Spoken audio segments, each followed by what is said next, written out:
Para pasutri terkasih, untuk apa Anda ke sini? Jawabannya, untuk memaknai lampu tadi yang Anda lihat, ketika dinyalakan tanpa ada sumbu, dia tidak bisa menyala. Tapi ketika sumbunya dikeluarkan, baru dia bisa menyala. Anda itu lampu, lampu dalam keluarga, suami lampu untuk istri lampu untuk suami, orang tua lampu untuk anak-anak. Sumbu Anda itu apa? Cinta yang telah Anda bangun dan telah sucikan dalam sakramen perkawinan. Dalam perjalanan waktu mungkin sumbu Anda itu, sumbu cinta itu tenggelam. Bagaimana itu dikeluarkan supaya bisa menyala lagi? Anda hadir di sini untuk memaknai apa yang Anda lihat di tempat makan. Sebuah pasutri yang sudah sangat tua bisa menemukan kebahagiaan ketika mereka melakukan dan menikmati kebersamaan. Itulah yang coba kita lihat kembali di sini. Maka dari itu, buka hatimu, buka pintu hatimu, tanggalkan apapun perasaan, pemikiran, persoalan-persoalan di rumah.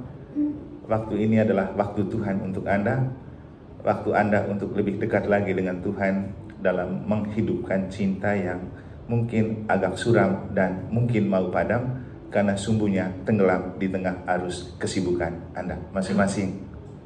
Mari kita mengawali dengan doa. Dalam nama Bapa dan Putra dan Roh Kudus. Amin. Allah yang Maha Kasih, kami sangat bergembira dan bersyukur karena kasih-Mu mempersatukan kami dengan ke-11 pasutri ini bersama 3 pasutri tim dan hamba-Mu ini sebagai imam. Kami hadir untuk mensyukuri rahmat sakramen perkawinan dan imamat yang telah Engkau anugerahkan. Kami telah memulai dan juga menabur cinta dalam sakramen-sakramen itu, dan Engkau telah memoles dan membalutnya dengan kasih-Mu untuk menyempurnakan rasa cinta kami satu sama lain, baik sebagai imam maupun sebagai pasutri. Kami ingin membuka hati agar Engkau yang menyalakan kembali sumbu cinta di dalam diri kami, untuk kami mampu saling mencintai dengan tulus dan ikhlas, agar mampu menemukan kebahagiaan hidup, dan hidup kami bisa menjadi pelita dan terang bagi sesama dengan pengantaran Kristus Tuhan dan pengantara kami. Amin. Oke, sebelum kamu memperkenalkan pasangan masing-masing, pertama, kenapa duduk di kiri itu istri? Mungkin orang tidak menyadari, tapi itulah salah satu tujuan kita ke sini. Karena ini tangan untuk bekerja, berjuang. Ketika kita memegang istri, bagaimana kita bekerja dan berjuang? Maka istri di sebelah kiri, dia diayomi seperti ini, tangan kanan bekerja. Jadi melindungi, lalu ini siap untuk tempur ini. Makanya istri harus selalu di posisi kiri supaya dijaga.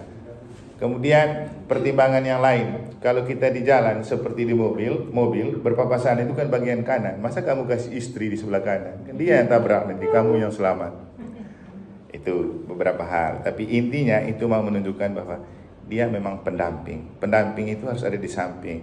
Ini untuk bekerja. Kemudian yang kedua, kamu biasa memperkenalkan diri, tapi susah memperkenalkan pasangan.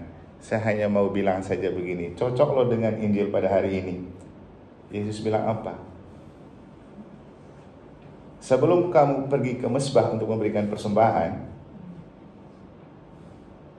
dan kamu merasa ada sesuatu yang tidak beres di dalam hati saudaramu, tinggalkan dulu persembahan di mezbah, pergi berdamai dulu dengan dia yang kamu sakiti.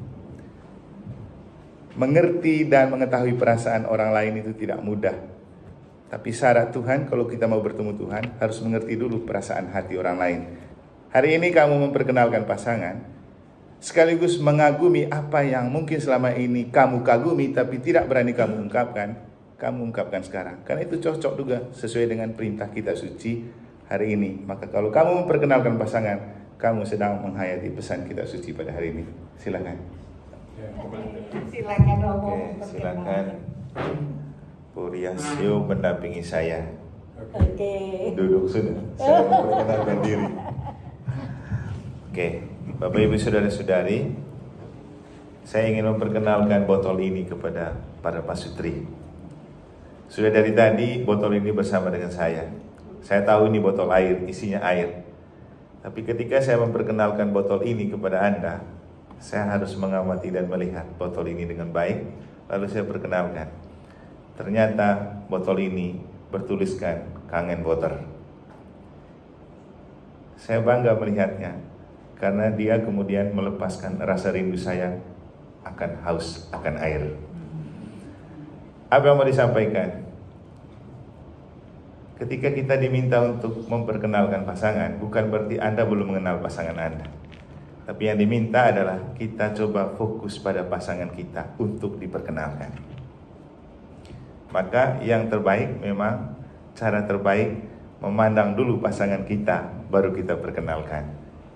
Nah, itulah tujuan kita ke sini, untuk fokus pada pasangan kita, melihat bukan kekurangan, tetapi apa kelebihan yang dibahasakan dengan kekaguman.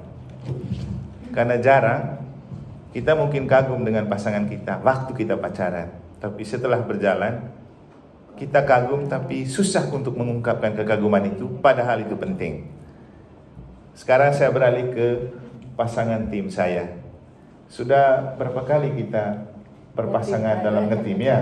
3 kali, 4 kali, Ya. 3. Dan saya menemukan puriasio yang berbeda dan kekaguman yang berbeda.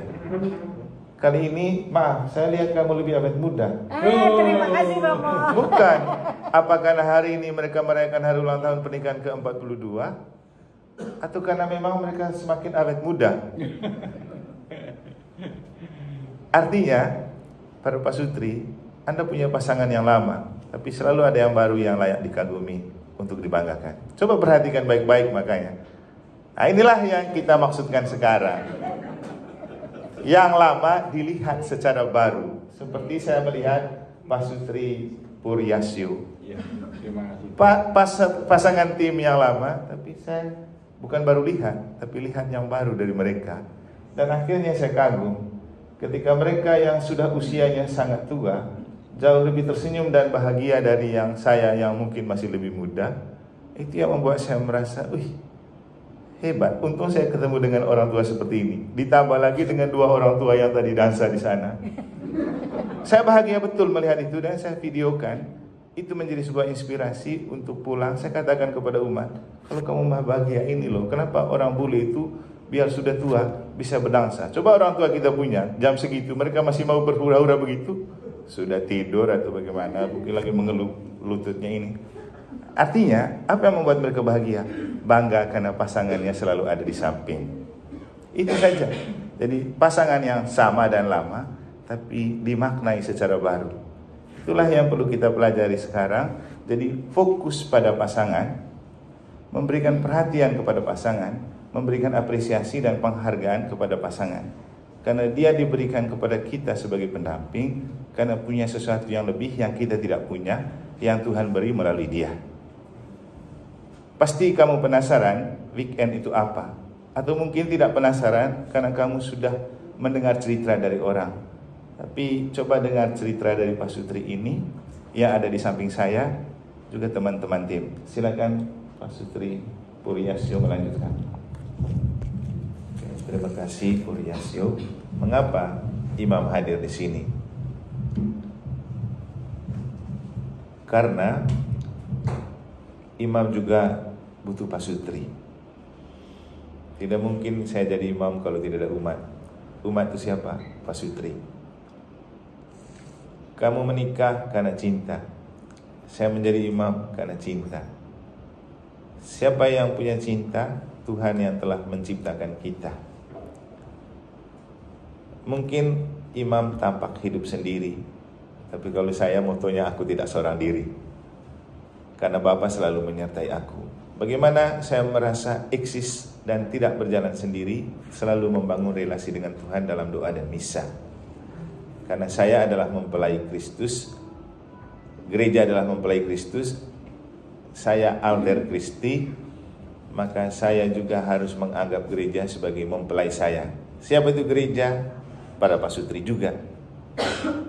Istilahnya, orang menikah karena cinta. tapi Yesus menguduskan cinta dan membalut dengan kasih. Maka kehadiran imam adalah bukti bahwa Tuhan pun ingin merawat cintamu dalam kasih-Nya. Seperti pesan Yesus, sama seperti Bapa telah mengasihi aku, demikian juga aku telah mengasihi kamu. Tinggallah dalam kasih-Ku. Untuk itulah imam hadir bersama Anda di akhir pekan ini. Pak Sutri Puryesus akan lanjut. Fokus kita itu pada pasangan. Jadi fokus kita pada pasangan. Maka manfaatkan kesempatan ini untuk lebih banyak bergulat dengan pasangan, menemukan kembali apa yang paling istimewa dari pasangan, dan tidak untuk fokus pada masalah yang kamu miliki. Tidak ada pasangan yang tidak punya masalah, tidak ada keluarga yang tidak punya masalah. Bahkan ketika kamu kesini mungkin kamu meninggalkan masalah di rumah. Tapi bukan untuk fokus pada masalah itu kalian kesini. Fokus pada pasangan. Masalah itu objek, pasangan itu subjek. Pribadi yang diciptakan sebagai gambar dan rupa Allah. Maka melihat pasangan sebagai bentuk kehadiran konkret dari Allah, itu adalah tujuan Anda berada di sini. Lihatlah sedetil-detilnya pasanganmu. Lihatlah, itu adalah yang terbaik dari yang Tuhan berikan untuk melengkapi hidupmu. Jadi bebaskan diri dari apapun bentuk perasaan, pemikiran, apalagi mungkin kamu masih memikirkan dan merasakan masalah-masalah yang tidak perlu kamu bawa ke sini. Jadi lagi-lagi fokus pada pasangan. Kalau kamu punya masalah, pakai saja prinsip dari Santo Paulus kepada umat di suratnya kepada umat di Filipi. Segala perkaraku kutanggungkan di dalam Dia yang menguatkan aku. Sekarang saya fokus pada pasangan saya. Silakan Puryesus melanjutkan. Oke, saya mengikuti weekend MA pertama kali waktu saya sudah pindah ke negara dari Dompu. Beberapa kali saya dirayu untuk ikut weekend MA, tetapi saya selalu menolak dengan alasan, ngapain saya ikut yang gitu-gituan. Di seminari tinggi saya sudah belajar tentang keluarga, konseling keluarga, sakramen perkawinan, kok ikut MA lagi? Untuk apa saya belajar? Tapi kemudian saya pergi ikut weekend MA itu sebenarnya karena saya ingin bernostalgia di Sumbawa. Jadi saya pergi istilahnya untuk pulang kampung begitu, karena setelah saya tabis pertama kali saya ditempatkan di Sumbawa Besar, lalu ke Dompu dan ke Negara. Waktu itu memang berat saya pergi karena juga saya tugas sendiri di Negara, tidak ada pastor rekan. Maka kalau saya pergi berarti saya cari pastor lain lagi dan ada banyak hal yang harus saya tinggalkan. Tapi kemudian saya memutuskan untuk pergi karena berpikir bahwa memang saya meninggalkan banyak hal, tetapi jangan sampai orang juga jenuh dengan saya ada terus di sini. Lebih baik saya pergi. Sehingga begitu saya pergi memutuskan untuk ikut weekend MA, di sana juga awalnya tidak terlalu serius. Tetapi setelah mengikuti sampai akhir, saya lalu menemukan hal-hal yang setelah 13 tahun saya belajar di seminari tinggi, saya tidak menemukan hal itu. Baru saya temukan ketika saya ikut weekend MA. Itulah yang kemudian mengubah saya, sehingga sekarang ini kalau dipanggil untuk ngetim bagi weekend MA, saya semangat untuk pergi. Termasuk kali ini bukan nyatanya saya sebenarnya, tapi saya semangat karena apa? Apa yang saya omong dari mimbar belum tentu keluarga dengar, tapi kalau dalam weekend MA seperti ini mungkin lebih mengena dan berguna untuk mereka. Jadi itulah mengapa dulu saya merasa sangat bersyukur ikut weekend MA, dan itulah yang telah mengubah saya menjadi pelita untuk para pasutri. Silakan Pak Sutri Puryesus melanjutkan. Oke, sudah baca? Sudah tahu? Bukan untuk TST. Oke, Pak Sutri Kirno Dewi dan para pasutri terkasih, kita coba bergerak lebih dalam lagi ke hal berikut. bagaimana kita mengkomunikasikan perasaan. Tapi pertama harus pastikan bahwa kita itu tidak mati rasa ya. Kalau kita mati rasa, berarti susah kita mengungkapkan perasaan. Nanti dalam bagian ini kita akan coba melihat apa itu perasaan, supaya kita tahu dan perasaan seperti apa yang perlu kita komunikasikan. Jadi setelah kita melihat tujuan dan motivasi apa kita datang ikut Weekend MA, maka pada saat itu kita sudah bergulat dengan rasa. Jadi apa yang kita mau capai, apa yang memotivasi kita, berarti sudah mulai bergulat dengan perasaan. Nah, bagaimana kita mengungkapkan perasaan itu kepada pasangan kita, itulah yang coba kita belajar pada kesempatan ini. Karena kalau bicara komunikasi perasaan, tidak sama dengan ngobrol-ngobrol biasa. Kalau ngobrol biasa, ya kita los-los saja. Tapi kalau komunikasi perasaan mengandung makna dan isi yang sangat-sangat penting untuk setiap hati. Pak Sutri Kirno Dewi akan melanjutkan dan menunjukkan kepada kita bagaimana mereka membangkitkan perasaan di dalam diri dan bagaimana mereka berani mengungkapkan perasaan itu kepada pasangan. Silakan. Para Pak Sutri yang terkasih, waktu saya ikut Weekend MA dihadapkan dengan pertanyaan, mengapa saya hadir Weekend MA? Awalnya seperti yang tadi saya sudah katakan, saya ikut MA karena saya mau bernostalgia di Sumbawa. Dalam pikiran saya sudah berpikir, saya sudah tahu banyak tentang hidup perkawinan. Ngapain saya pakai MA yang cuma 3 hari kayak gini? Apalagi kita yang belajar filsafat, maka logika itu selalu dikedepankan. Tapi setelah bergulat dengan diri sendiri dan harus memainkan perasaan, disitulah baru saya menemukan ternyata saya datang ke sini untuk mengelola perasaan, sesuatu yang langka dan tidak dialami di seminari. Bagaimana mengerti perasaan orang lain. Sehingga bagi saya kehadiran di MA waktu itu telah mengubah saya untuk menjadi seorang pemikir, menjadi perasa. Karena nanti juga ternyata dalam pengalaman sebagai imam di paroki, kita berhadapan dengan banyak perasaan. Dan kita juga harus tidak boleh menjadi orang yang mati rasa. Kalau kita hubungkan dengan bacaan suci hari ini, ada yang baca kitab suci dan ikut misa tadi. Kalau ada yang lihat channel YouTube saya kasih judul khotbah hari ini, prihatin, simpati, dan empati. Artinya, orang yang sangat mengerti perasaan kita itu Tuhan. Ketika hati kita terluka dan berdosa atau perasaan kita kacau, yang paling mengerti pada saat itu adalah Tuhan. Orang dekat belum tentu mengerti. Maka curhat kepada Tuhan dalam doa pasti aman. Kalau curhat kepada teman, bahkan kepada pasangan, belum tentu aman. Mungkin responnya beda-beda. Jadi Anda hadir di sini untuk mengelola perasaan itu, menemukan bahwa tidak ada yang mati rasa, dan coba berbagi perasaan itu dalam sebuah bukan obrolan biasa, tapi sesuatu yang dinamakan dengan komunikasi perasaan. Maka dialog itu menjadi pilihan yang lebih banyak kita lakukan pada kesempatan ini, pada kesempatan weekend ini. Karena jujur, dengan banyak kesibukan pekerjaan dan hidup perkawinan yang kita rasa biasa-biasa saja, kita kurang memperhatikan dialog dan kurang memperhatikan perasaan. Paling yang muncul adalah perasaan-perasaan spontan yang mungkin juga tidak kita refleksikan dengan baik, atau yang tidak membuat kita mampu coba mengerti perasaan orang lain. Ya, kitab suci sudah mengatakan, perlakukanlah orang lain seperti dirimu ingin diperlakukan. Dan itu adalah tentang bagaimana memperlakukan perasaan.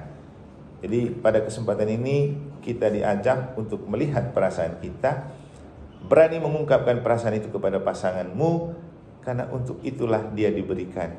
Daripada Anda mengungkapkan sembarang perasaan kepada pasangan lain, karena itu adalah awal dari perselingkuhan. Karena ketika orang lain dirasakan nyaman untuk kita mengungkapkan perasaan, lama-lama kita jatuh hati dan kita alergi dengan pasangan sendiri. Pak Sutri Kirno Dewi bisa melanjutkan. Ya, betul sekali, Pak.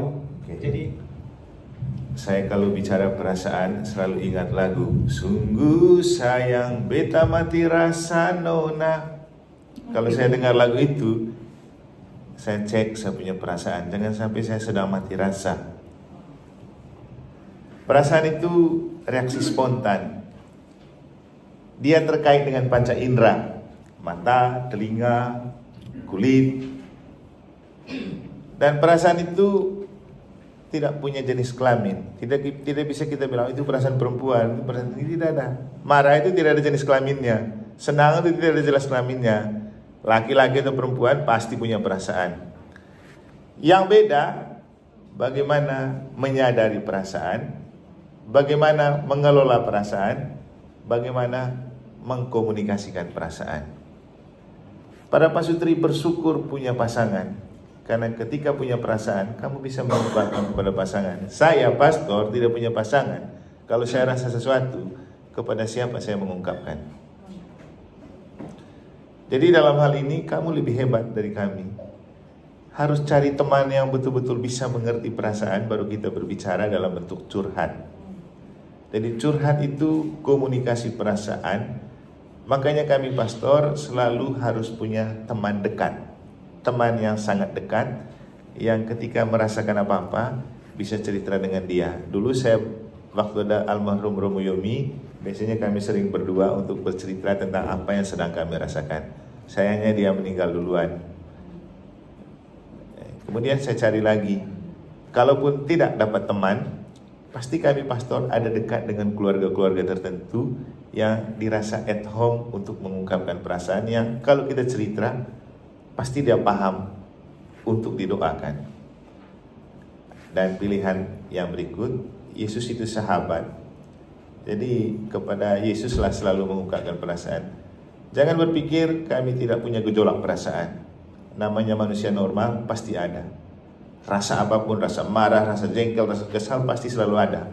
Apalagi jadi pastor paroki itu banyak rasa kesal, rasa jengkel, rasa marah, full. Tapi bagaimana mengungkapkan itu? Ya, Anda beruntung punya pasangan. Ada orang yang kepadanya bisa mengungkapkan perasaan. Nah, pada kesempatan ini Anda dilatih untuk mengungkapkan perasaan dengan nama komunikasi perasaan atau dialog. Ini bukan omon-omon ya, bukan omon-omon perasaan. Tapi bagaimana sesuatu yang kamu rasakan bisa kamu ungkapkan kepada pasangan sebagai wakil dari seorang pribadi. Dan untuk mendengar ungkapan perasaan butuh mendengar dengan telinga hati. Nanti kita akan masuk bagian itu di saat-saat selanjutnya. Karena perasaan hanya bisa didengar dengan telinga hati, tidak dengan telinga yang ada di kepala. Anda akan dilatih untuk bagaimana mengkomunikasikan perasaan itu. Dan teks akan dibagikan dan akan dijelaskan oleh Pak Pasutri Kirno Dewi untuk bagaimana peserta dilatih mengenal, merasakan, dan berani mengelola dan mengungkapkan perasaan itu kepada pasangan. Jadi fokus pada diri untuk melihat pasangan. Dan lagi-lagi perasaan itu spontan. Tidak bisa bilang begini, saya lagi senang, sabar, saya pikir dulu, saya senang gak? Ketika mendengar orang cerita lucu, pinginnya kita tertawa. Tidak bisa kita bilang begini, sabar dulu, coba saya berpikir, saya tertawa nggak? Gitu. Silakan Mas Pasutri Kirno Dewi menjelaskan. Jadi sekarang kita coba latihan untuk. Sudah? Kan cukup diminta ungkapkan satu perasaan, tidak perlu banyak-banyak. Kita akan masuk ke bagian ini, bentuk komunikasi. Ini perlu kita hati-hati, karena kadang-kadang kita susah membedakan komunikasi perasaan dan pikiran. Fokus kita pada komunikasi perasaan, bukan komunikasi pikiran. Komunikasi pikiran itu levelnya Effendi Ghazali mereka, Muhammad Kandari mereka itu. Jadi ide-ide itu gagasan yang diadu. Kita tidak berbicara tentang komunikasi pikiran, kita komunikasi perasaan. Karena tujuan kita untuk makin saling mencintai. Kita tidak mencintai pakai kepala, kita mencintai pakai hati. Maka kita harus kembali ke hati. Dan bagaimana kita mengungkapkan perasaan itu, itulah yang coba kita pelajari sekarang. Jadi perhatikan, komunikasi kita komunikasi perasaan, bukan komunikasi pikiran. Jadi bukan gagasan atau penilaian pendapat atau persepsi, tapi menyampaikan perasaan yang dialami secara mendalam, yang kemudian dinamakan dengan komunikasi yang intim.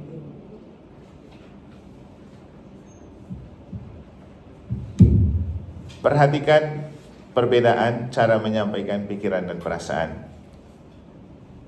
Apabila kata "saya rasa" diganti dengan "saya pikir" dan kalimat tersebut masih masuk akal, maka itu adalah pikiran, bukan perasaan. Jadi kalau sudah nyantolnya ke akal, itu bukan perasaan, itu pikiran. Tapi kalau nyantolnya ke hati, itu perasaan. Misalnya tadi kita datang memang pas hujan, lalu kita bilang "saya rasa ini hujan". Tidak bisa ketika kita sedang mengalami hujan baru kita bilang "saya pikir dulu apakah ini hujan". Tuh, makanya tadi perasaan itu spontan.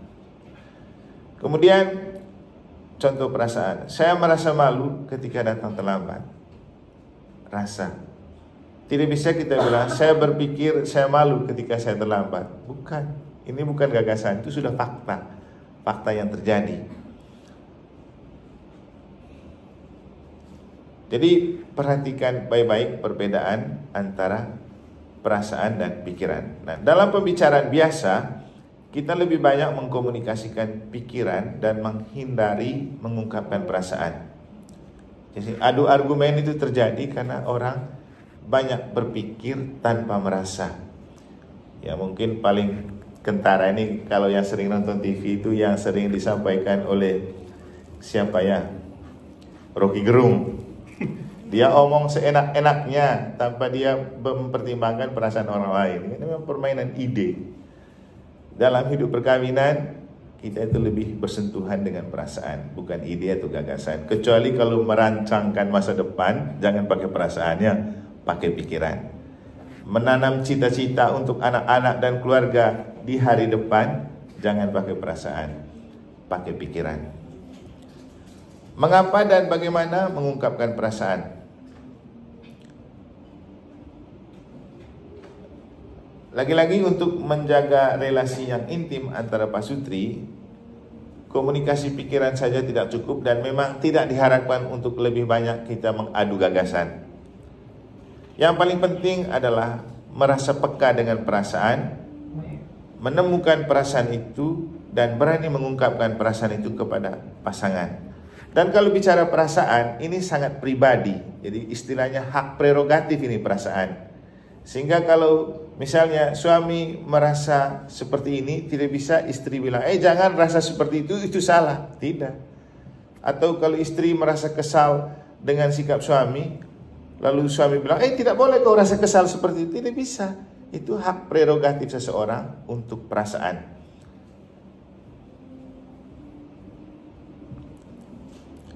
Nah, bagaimana menggambarkan dan mengkomunikasikan perasaan? Saya rasa kita sering menemukan dan mengungkapkan itu. Ketika kita agak kecewa dengan apa yang diungkapkan oleh pasangan, pasti kita punya ekspresi wajah. Ya, seperti yang ada di dalam. Ada beberapa jenis. Ada kesal, marah, kecewa, mengagumkan, bahagia. Itu semua termasuk perasaan. Dan kalau kita merasa lagi bahagia, itu spontan. Misalnya tiba-tiba pas Valentine Day suami datang dan dia bawa coklat dan langsung kita rasa bahagia. Tidak bisa suami bilang, sabar, jangan dulu bahagia. Tidak bisa. Jadi itu perasaan. Jadi paling penting untuk kita, mari kita fokus pada perasaan sendiri.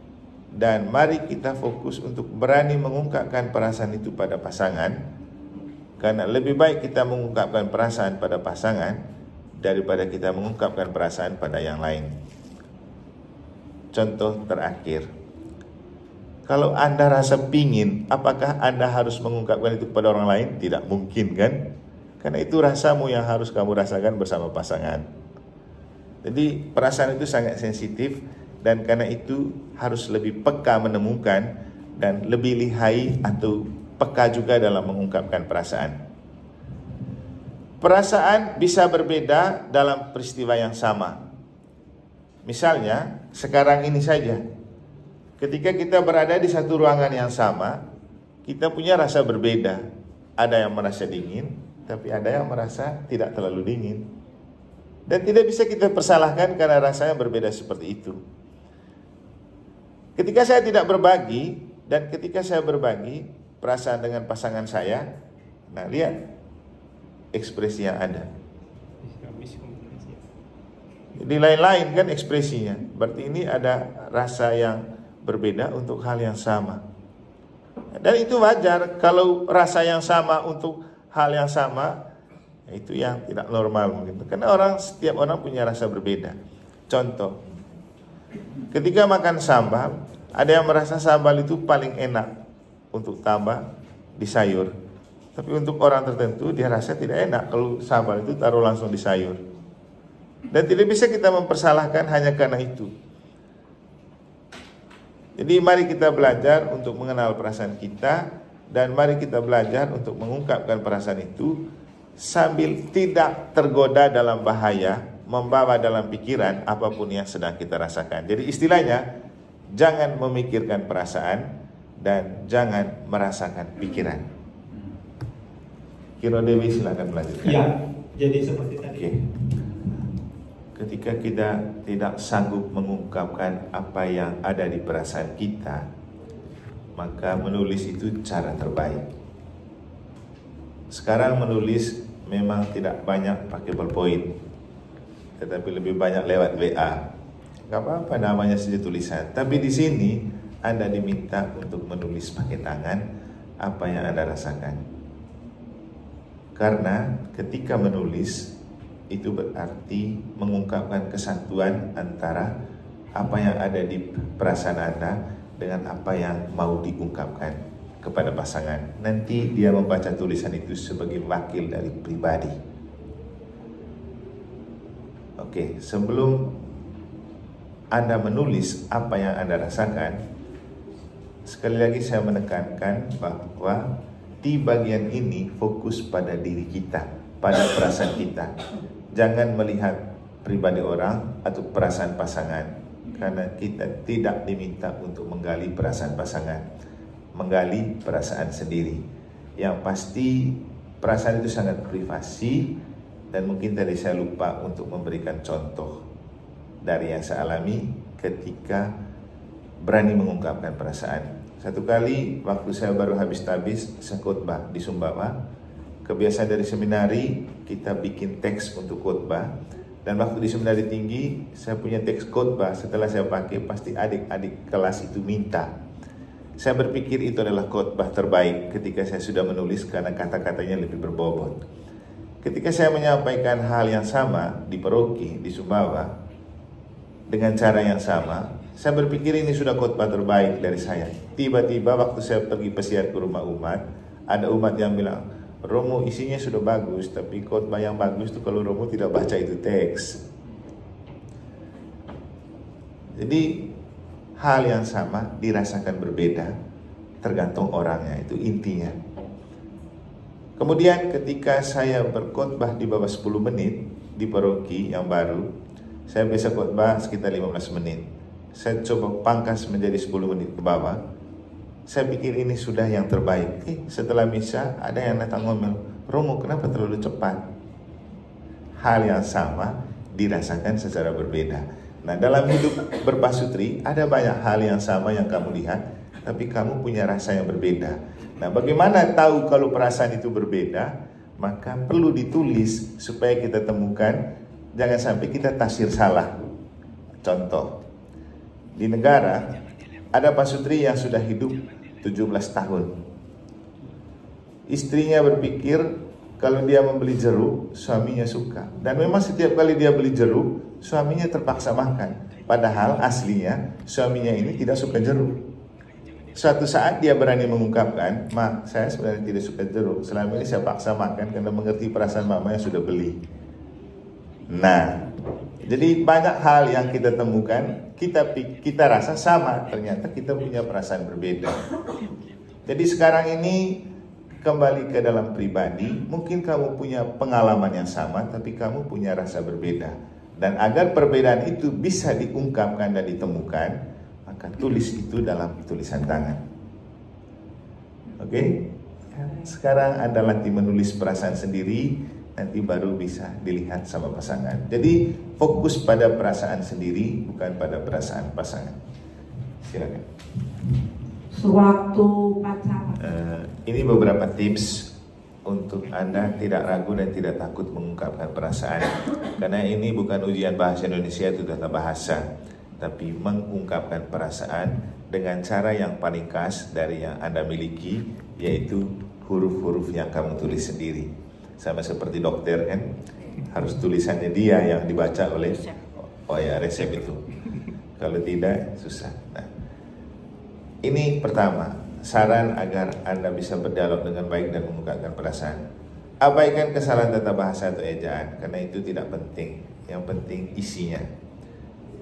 Kemudian jangan buang sampah. Artinya segala unek-unek Anda sampaikan di apa yang Anda tulis.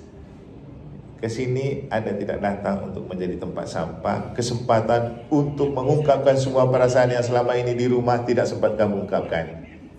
Jadi tidak untuk itu. Anda tidak datang untuk membuang sampah dari apa yang Anda rasakan. Kemudian berikan kutipan I itu, bukan you, message. Jadi pesan pada pribadi saya, bukan kamu. Seperti yang saya katakan tadi, perasaan itu sangat privat, milik pribadi, hak prerogatif seseorang. Hindari membuat penilaian negatif atau menyalahkan. Nah, kalau misalnya suami merasakan kesal, jangan istri bilang, oh, salah kau punya perasaan itu. Saya waktu lihat anak kita nilainya tidak bagus, saya tidak mau kesal. Jadi tidak boleh kau merasa begitu. Bukan begitu. Jadi untuk diterima, fokuslah pada perasaan Anda. Jadi fokus pada perasaan itu. Jangan hal lain-lain atau masalah lain, atau bahkan mempermasalahkan perasaan itu. Tidak boleh. Jangan kalah dengan Pegadaiannya. Pegadaian itu punya prinsip mengatasi masalah tanpa masalah. Kita manusia, masalahnya sedikit, dipermasalahkan terus, akhirnya jadi besar. Biarkan pasangan Anda untuk berbagi tanpa gangguan. Biarkan pasangan Anda untuk berbagi tanpa gangguan. Jadi istilahnya, jangan membangun narasi untuk mempengaruhi perasaan pasangan. Ya, seperti sekarang kan, biar agak lebih gampang kita mengerti. Membangun narasi supaya pemilunya curang gitu misalnya. Jadi jangan membangun narasi untuk mempengaruhi perasaan pasangan. Biarkan dia original menghasilkan perasaannya. Gunakan waktu sepenuhnya untuk menggali perasaan. Jadi lagi-lagi fokus pada perasaan, gali perasaan itu, karena kita yang hadir di sini tidak ada satupun yang mati rasa. Tinggal menemukan lalu menuliskan. Kecuali kalau tidak bisa dibaca, baru bisa tanya, apa maksudnya ini? Jangan lagi bilang, mengapa kau tulis begini? Tidak ya. Oke, ini beberapa tips yang bisa kami sharingkan dan bagikan, sekaligus sebagai pedoman dan panduan untuk bisa Anda lebih leluasa menemukan, mengungkapkan, dan menulis perasaan Anda. Jangan lupa lakukan apapun dalam doa. Atau di kitab suci bilang begini, kalau kamu makan atau minum atau melakukan apapun, lakukan itu sebagai cara untuk memuliakan Allah. Itu ada di Tesalonika. Oke, lanjut. Kita berdoa ya. Dalam nama Bapa dan Putra dan Roh Kudus, amin. Allah Bapa yang Maha Kasih, kami bersyukur untuk kasih sayang dan kemurahan yang telah Engkau anugerahkan kepada kami dalam pertemuan 1 dan 2 atau presentasi 1 dan 2 pada malam hari ini bersama teman-teman pasutri tim dan juga pasutri peserta. Kami menyadari kelemahan, keterbatasan, dan ketakberdayaan manusiawi kami. Namun kami yakin Roh Kudus-Mu akan selalu menuntun untuk membimbing kami bisa memanfaatkan kesempatan dan melanjutkan dialog untuk makin memantapkan relasi pasutri dan juga makin meningkatkan kesadaran kami akan pentingnya menjaga perasaan dalam komunikasi suami istri di saat-saat selanjutnya. Sebentar lagi kami akan istirahat. Semoga Engkau tetap menyertai dan memberkati kami istirahat pada malam hari ini, anak-anak, keluarga, atau siapapun umat yang kami tinggalkan karena kami mengikuti kegiatan ini. Maka sebelum kami beristirahat, kami ingin bersyukur dan memuji serta memuliakan Dikau dalam doa yang Yesus ajarkan dan dalam doa bersama Bunda Maria. Bapa kami yang ada di surga, dimuliakanlah namamu.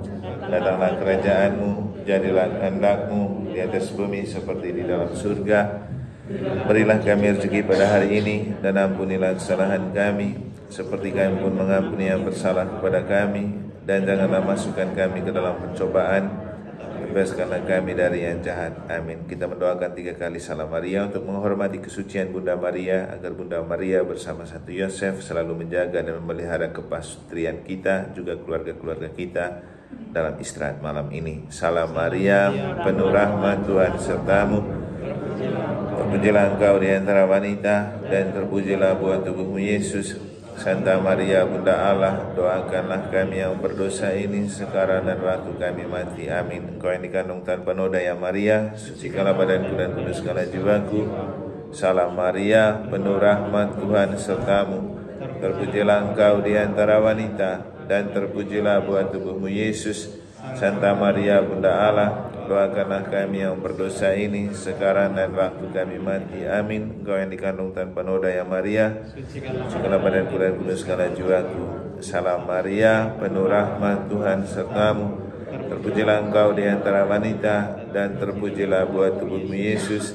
Santa Maria, Bunda Allah, doakanlah kami yang berdosa ini sekarang dan waktu kami mati. Amin. Engkau yang dikandung tanpa noda ya Maria, sucikanlah kuduskanlah jiwaku. Ya Tuhan, berilah aku berkat-Mu, lindungilah aku dari segala yang jahat, dan bimbinglah aku pada kehidupan yang kekal. Amin. Moga-moga jiwa-jiwa orang beriman beristirahat dalam ketenteraman karena kerahiman Tuhan. Amin. Tuhan bersamamu. Kita sekalian dan istirahat pada malam hari ini, anak-anak, keluarga, dan siapapun yang kita tinggalkan, dan istirahat mereka pada malam hari ini. Hotel ini dan sekitarnya, alam raya dan segala isinya dilimpahi oleh berkat Allah yang Maha Kuasa, Bapa dan Putra dan Roh Kudus. Amin. Oke, selamat melanjutkan dialog dengan cara masing-masing. Kalau sudah dapat bahan itu, ada beberapa catatan yang perlu diperhatikan ketika menulis apa yang Anda tukarkan.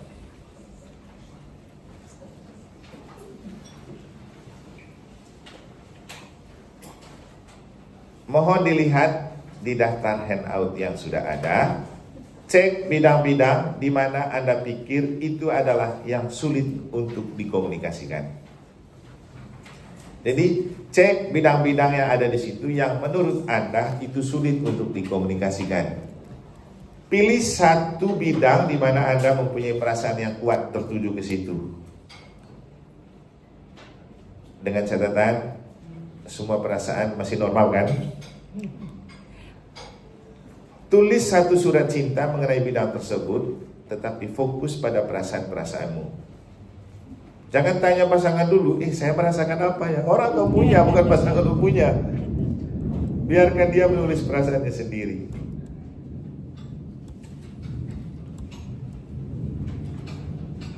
Kemudian ada beberapa hal yang perlu diperhatikan. Ada beberapa efek negatif yang dapat terjadi pada dialog Anda. Maka jangan mengungkapkan hal-hal seperti berikut.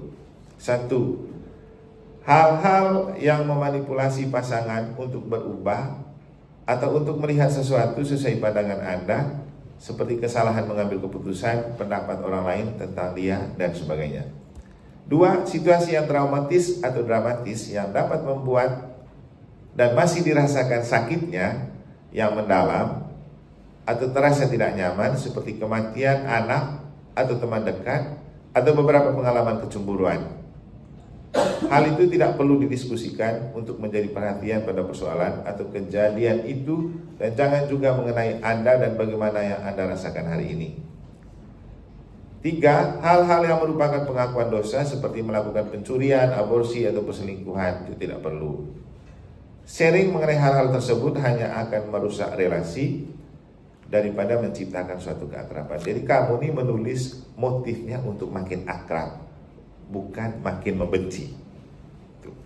Maka cari betul-betul perasaan yang memang perlu untuk diungkapkan untuk kamu makin akur.